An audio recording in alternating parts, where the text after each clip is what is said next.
এটাই বোধহয় আমরা একটু গাফিলতি করে ফেলছি। এই সুযোগেই তারা আমাদের কোমলমতিদেরকে আদালত বিরোধী, মুক্তিযুদ্ধ বিরোধী, সংবিধান বিরোধী করে তুলছে কিন্তু নেত্রী। এই জায়গাটায় আমাদের একটু হাত দিতে হবে, তা না হলে এরা কিন্তু ভিকটিম, এদের উপর আমরা রাগ করতে পারি, এদের উপর রাগ করার কিছু নাই, এরা হুজুগে মাতে, তারা ভিকটিম, এই ধরনের অপবুদ্ধিজীবীদের অপকৌশলের ভিকটিম, তাদেরকে আমাদেরকে মুক্ত করতে হবে। এটা একটা বড় কাজ। আরেকটা বিষয়, মাননীয় প্রধানমন্ত্রী, আমি তো বিশেষ পত্রিকাগুলির সাথে আমাদেরও যোগাযোগ আছে, ওদের দুইটা হেডলাইন লেখা থাকে, যদি আপনি ভারতের সাথে বেশি চুক্তি টুক্তি করে আসেন তাহলে হ্যাঁ বলে দেশ বিক্রি, আর খবর নাই যদি আপনি একটু কনজারভেটিভ ডিল করে আসেন তাহলে কিছুই পায় নাই। আর চায়নার ক্ষেত্রে তো লেখা ছিল হচ্ছে যে চায়নার ডেট ট্র্যাপে বাংলাদেশ, কেন এত এত চুক্তি হয়েছে, কিন্তু আপনার পরিমিতির কারণে হেডলাইনটা চেঞ্জ করতে হয়েছে যেটাকে তারা বলছে যে কিছুই পান নাই। আমরা তো ওখানে যারা ছিলাম দেখেছি যে এইসব বড় বড় কর্পোরেশন দৌড়াদৌড়ি করেছে, চুক্তি সই করলে 100 বিলিয়ন করা যেত, কিন্তু বাংলাদেশের রেস্ট্রেইনের সময় শ্রীলঙ্কার পথে বাংলাদেশ যাবে না। কিন্তু এই কাজগুলি আমরা আরও যত দিন যাচ্ছে, আমাদেরও তো সক্ষমতা বাড়ছে, আমাদের প্রশাসনের সক্ষমতা বাড়ছে, আমরা আরও নেগোশিয়েট করে আরও বেছে প্রজেক্ট নিতে পারবো, এবং কোন প্রজেক্টে আমাদের রিটার্ন বেশি নিতে পারবো সেটা আপনার নির্দেশ। সে কারণে হয়তো প্রজেক্টের ইনটেক কমে যাচ্ছে, এটা ভালো, কেন এখন আমরা বেছে বেছে করছি। মাননীয় প্রধানমন্ত্রী, সর্বশেষে এই আমাদের কোটা বিরোধী এবং আমাদের শিক্ষক ভাইরাও যে প্রত্যয় যে স্কিম নিয়ে ইয়ে করছে, আমরা খুব সাধারণ মানুষ খুব কষ্ট পেয়েছি এই কারণে যে আপনি 17 কোটি মানুষের জন্য একটা স্কিম দিলেন, আমরা সবাই খুশি।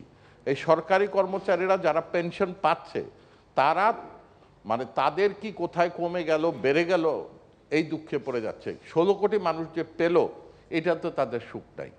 তারপরেও আমি বলবো প্রশাসন এবং শিক্ষকদের মুখোমুখি করানোর একটা চেষ্টা হচ্ছে, যে কোনো স্কিম যাতে একসাথে চালু হয়, তাহলে একজন আরেকজনের বিরুদ্ধে যেতে পারবে না। তাদের যে দাবি দেওয়াটা ছিল সেটা তারা একটা পাঠিয়েছে, আর সেখানে তাদের বেশ কতগুলি ভ্রান্ত ধারণাও আছে ওখানে, সেগুলিও সমস্ত আমি ইতিমধ্যেই 2টা পেপারে আমার পড়া এবং সেগুলো আমার মার্ক করাও আছে।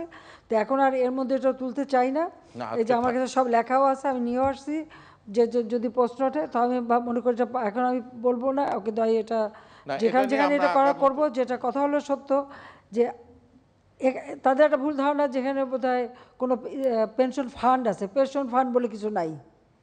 পেনশনটা দেওয়া হচ্ছে একেবারে যারা আমাদের ট্যাক্স পেয়ার তাদের টাকা থেকেই দেওয়া হয়। এই বছর হচ্ছে এটা 32,000 কোটি, বললাম তো তাদের টাকা থেকেই, কিন্তু এখানে কোনো ফান্ড বলে কিছু নাই। তো আমরা যেটা করতে চাচ্ছি যে সার্বজনীন পেনশন স্কিম করে দিয়েছে সকলের জন্য। এই যে সাংবাদিকরা, যা আজকে কারো চাকরি না থাকলে কালকে তার কিছু করার নাই, কোথায় যাবে তারা, তার পরিবার কোথায় যাবে?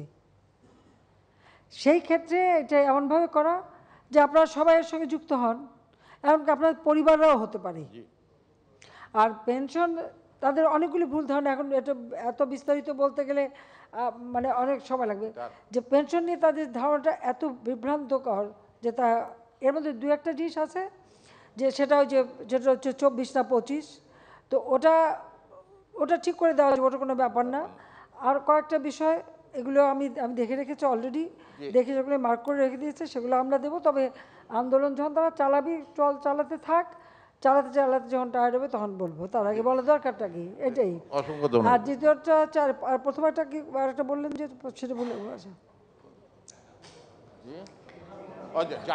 আমাদের জাতীয় সাংস্কৃতিক বিপ্লবটা সম্পন্ন করা, আচ্ছা, তা নাহলে আমাদের বাঙালি সংস্কৃতি এই সকল কিছুর একমাত্র রক্ষা কবচ, অন্যভাবে করা যাবে না, এটা আমাদের মনে হয়। এবং আপনি তার নেতা, আপনি কবিতা পরিষদও আপনার হাতে তৈরি, সাংস্কৃতিক জোটও আপনার হাতে তৈরি, আপনি শুধু আওয়ামী লীগের নেতা নয়, সকল সাংস্কৃতিক আন্দোলনের নেতা, সেই জন্যই আপনার কাছে দাবি।